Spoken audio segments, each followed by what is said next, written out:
Sir खुदा के वास्ते प्लीज हाथ जोड़ता हूँ आप सर बोलने दीजिए ना। सुनिए मैं भी त्योहार जा रहा हूँ, ये घर जा रहे हैं अपने, रहम तो कीजिए मुझ पर। 1987 में आपके सवाल आ गए, सैयद अली गिलानी, सलाहुद्दीन लोन, यासीन मलिक, उन सबको तशद्दुद किया, उनके मुंह में उबलते आलू डाल दिए। वो सबसे बड़ा इंटरनेशनल एक्ट। आज 10 दिसंबर का दिन है। दे रहे हैं बिठाओ सभी को दे रहे हैं। सर आज 10 दिसंबर का दिन है, वर्ल्ड ह्यूमन राइट्स डे है। आज मेरा फास्ट है। मैं इस हाउस में से ही ऐलान करके गया था कि I am on a fast today on eve of world human rights day to remember people of their duties towards people of Jammu and Kashmir. Sir इससे पाक दिन मेरे लिए और क्या हो सकता है कि आज जब इस हाउस में इलेक्टोरल रिफॉर्म्स डिस्कस हो रहे हैं और मैं उस जम्मू कश्मीर से आया हूं जहां के लोगों ने मुझे, जब यहाँ भी इलेक्टोरल बॉन्ड्स की बात चली, करोड़ों की बात चली, तो मुझे जेल में बिठाकर 10 रुपया खर्च किए बगैर 2 लाख से ज़्यादा वोटों से जिताकर पार्लियामेंट में भेज दिया। आज मैं उन अपने लोगों को इस पार्लियामेंट हाउस से शुक्रिया भी अदा करता हूँ, सलाम भी करता हूँ।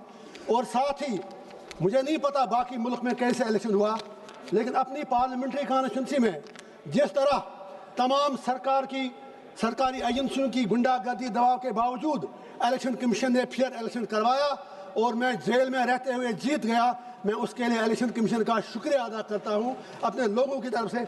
आप ताली मत बजाइए, मुझे आपसे अब 2 बातें करनी है।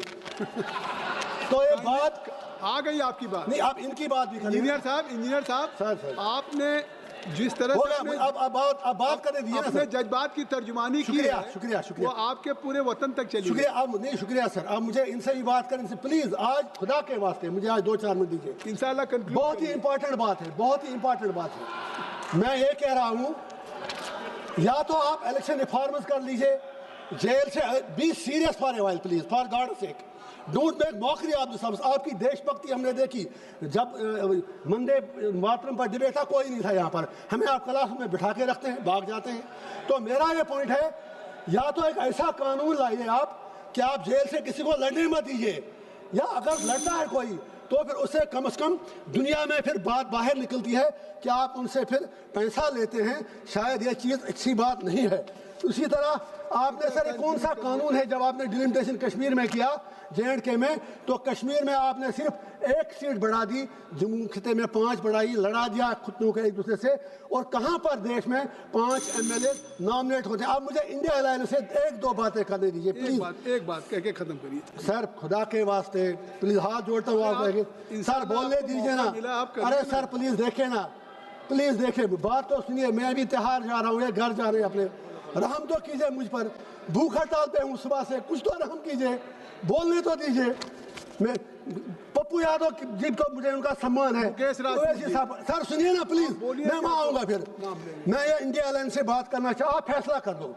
आप तो एक तरफ कहते हैं वोट चोरी होती है, आपके इंडिया अलायंस के पार्टनर जो हमारी स्टेट के बड़े लीडर हैं वो कहते हैं इलेक्शन फेयर हुआ, लेकिन दूसरी तरफ कहते हैं मैं इसलिए हारा क्योंकि वहाँ पर इस्लामाइजेशन और रेडिकलाइजेशन थी।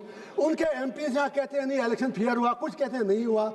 आप आज ये फैसला कर लें, सिर्फ अगर वाकई आपको आगे डेमोक्रेसी को जिंदा रखना है तो इतिहास में सबक लेना जरूरी है। राहुल गांधी जी ने सही कहा एंटी नेशनल एक्ट, तो 1987 को मत भूलिएगा आप। 1987 में आपके सवाल आ गए, सैयद अली गिलानी, सलाहुद्दीन लोन, यासीन मलिक, उन सबको तशद्दुद किया, उनके मुंह में उबलते आलू डाल दिए। वो सबसे बड़ा इंटरनेशनल एक्ट था, उसकी वजह से लोग वहां पर मिलिटेंट बने। उस इंटरनेशनल एक्ट की कीमत आज आपको चुकानी पड़ रही है पूरे कंट्री को, उसके लिए आपको भी जवाब देना है। मसूद साहब